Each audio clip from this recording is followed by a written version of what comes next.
Hi everyone, स्वागत है आपका डेली करंट अफेयर्स की क्लास में। दोस्तों, आज है 3 मई और 3 मई से बनने वाले करंट अफेयर्स के जितने भी इंपॉर्टेंट क्वेश्चन है आज की इस क्लास में हम डिस्कस करेंगे। आइए सबसे पहले पिछली क्लास में पूछे गए प्रश्नों का हम फटाफट रिवीजन कर लेते हैं। 30 अप्रैल 2025 को केंद्र सरकार ने आगामी जनगणना में क्या शामिल करने के लिए एक बड़े फैसले की घोषणा की है, तो इसमें जाति गणना को शामिल किया है। संविधान के किस अनुच्छेद के तहत जनगणना एक संघ का विषय है, तो अनुच्छेद 246 के तहत। बांधवगढ़ राष्ट्रीय उद्यान किस राज्य में स्थित है? मध्य प्रदेश। आयुष्मान भारत दिवस प्रतिवर्ष किस दिन मनाया जाता है? 30 अप्रैल। हाल ही में चर्चा में रहा सचेत ऐप किस संस्था द्वारा विकसित किया गया है? तो राष्ट्रीय आपदा प्रबंधन प्राधिकरण के द्वारा इसको विकसित किया गया है। भारत में ग्रीन हाइड्रोजन सर्टिफिकेशन स्कीम की शुरुआत किस मंत्री ने की? प्रहलाद जोशी ने। प्रवाह पोर्टल किस संस्था द्वारा शुरू किया गया है? भारतीय रिजर्व बैंक के द्वारा। हाल ही में राष्ट्रपति द्रौपदी मुर्मू ने 2025 के लिए कितने लोगों को पद्म पुरस्कार प्रदान किया है? तो 71 लोगों के लिए, 71 लोगों के लिए यह पुरस्कार दिया गया।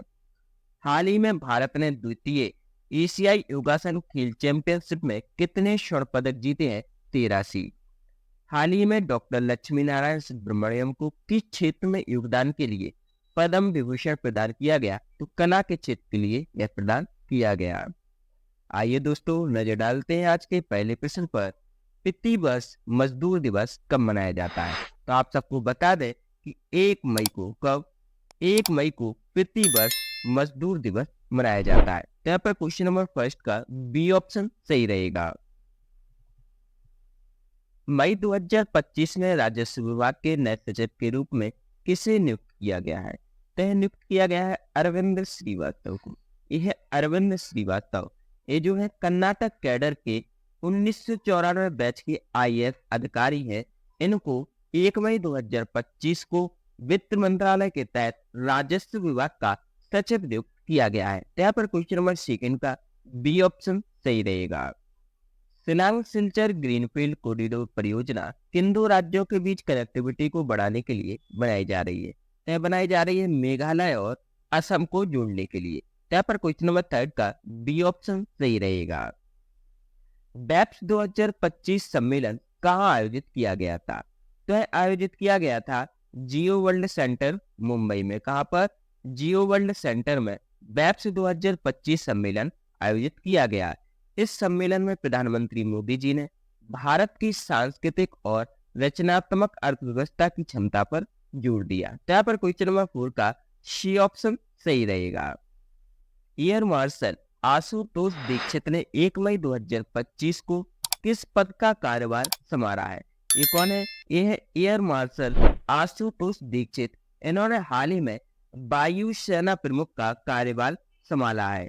इन्होंने लेफ्टिनेंट जनरल जेपी मैथ्यू का स्थान लिया है, जो 30 अप्रैल 2025 को सेवानिवृत्त हुए। तो यहाँ पर क्वेश्चन नंबर 5 का ए ऑप्शन सही रहेगा। हाल ही में फिजी के सर्वोच्च सम्मान से किससे सम्मानित किया गया है?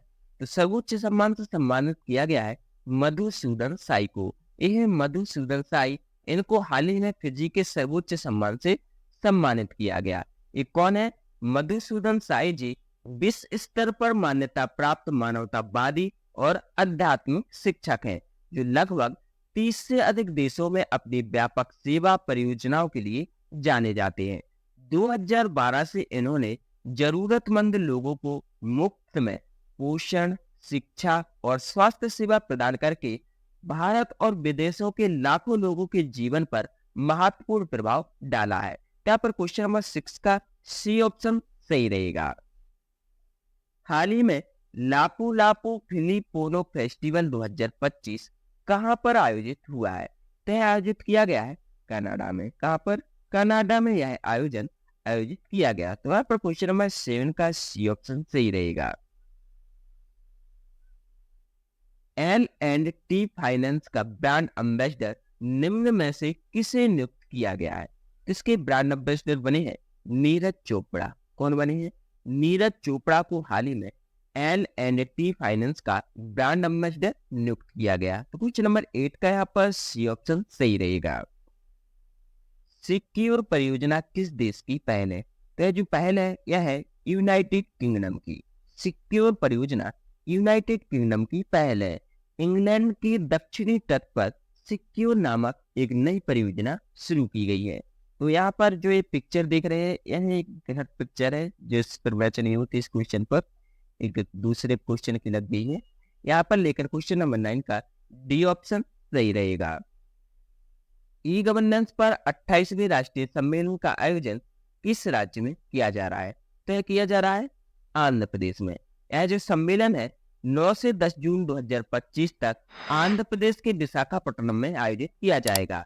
साथ ही इसमें राष्ट्रीय ई गवर्नेंस पुरस्कार 2025 भी प्रदान किए जाएंगे और इसमें आंध्र प्रदेश के मुख्यमंत्री सहित कई नेता भाग लेंगे। यहाँ पर क्वेश्चन नंबर 10 का ए ऑप्शन सही रहेगा।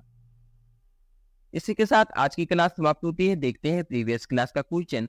हमने आपसे लास्ट क्लास में पूछा था अप्रैल 2025 में एशियाई योगासन खेल चैंपियनशिप 2025 कहाँ आयोजित की गई थी? तो यह दिल्ली में आयोजित की गई थी। आज का क्वेश्चन रहा सिंधु जल संधि 1960 में किन देशों के बीच हस्ताक्षरित की गई थी? आपके ऑप्शन रहे भारत और चीन, भारत और बांग्लादेश, भारत और पाकिस्तान, पाकिस्तान और अफगानिस्तान। इसका सही आंसर आप सब लोग कमेंट बॉक्स में जरूर बताएं। इस क्लास की फ्री पीडीएफ के लिए आप हमारे टेलीग्राम चैनल से जुड़ सकते हैं जिसका लिंक डिस्क्रिप्शन बॉक्स में दिया गया है। अगर आपने अभी तक हमारे इस चैनल को सब्सक्राइब नहीं किया है तो इस चैनल को अभी सब्सक्राइब कर ले जिससे करंट अफेयर्स की आगे आने वाली सभी क्लासें आप तक पहुंचती रहे। आपको क्लास कैसी लगी हमें कमेंट बॉक्स में जरूर बताएं और इस क्लास को अपने दोस्तों के साथ भी अवश्य शेयर करें। हमसे जुड़े रहने के लिए आपका बहुत बहुत धन्यवाद।